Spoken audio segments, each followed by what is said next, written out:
पुणे दौरा सोडून तडकाफडकी मनसे अध्यक्ष राज ठाकरे मुंबईकडे रवाना झाले. पुण्यात आज विभाग प्रमुख आणि पदाधिकाऱ्यांची बैठक बोलावली होती.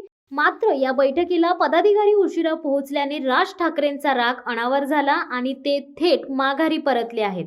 साधारण 2 वाजता बैठकीचे आयोजन करण्यात आले होते. पुण्यातील नवी पेठेतील पक्ष कार्यालयात ही बैठक होणार होती. मात्र पदाधिकारी नसल्याचे पाहून राज ठाकरेंचा राग अनावर झाला आणि ते मुंबईच्या दिशेने निघाले. याबाबत सविस्तर माहिती अशी की मनसे अध्यक्ष राज ठाकरे पुणे दौऱ्यावर होते.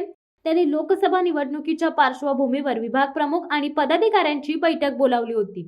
मात्र विभाग प्रमुखांची बैठक न घेताच राज ठाकरे नवी पेठेतील पक्ष कार्यालयातून निघून गेले. पदाधिकाऱ्यांची बैठक सकाळी 11 वाजता आयोजित करण्यात आली होती. मात्र नंतर या बैठकीची वेळ बदलून 2 करण्यात आली. 2 ते 2:15 वाजता पदाधिकाऱ्यांना आणि विभाग प्रमुखांना पक्ष कार्यालयात बोलावण्यात आले होते. राज ठाकरे देखील 2:15 वाजता पक्ष कार्यालयात पोहोचले होते. मात्र या शहरातील कार्यालयात मुख्य पदाधिकारीच नव्हते.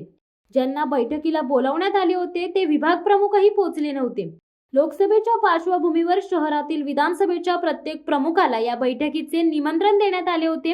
या सगळ्यांशी राज ठाकरे लोकसभा निवडणुकी संदर्भात चर्चा करणार होते. त्यामुळे पुणे मनसेसाठी ही बैठक महत्त्वपूर्ण होती. मात्र 3:15 वाजता राज ठाकरे कार्यालयातून बाहेर पडले आणि अचानक ही बैठक सोडून मुंबईकडे रवाना झाले.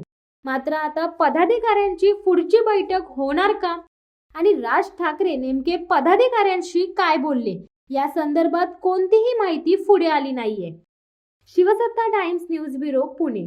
दे धडक बेधडक वृत्त देणाऱ्या आपल्या शिवसत्ता टाइम्स न्यूज चॅनलला लाल बटन दाबून सबस्क्राईब करा आणि बेल आयकॉनला क्लिक करायला विसरू नका.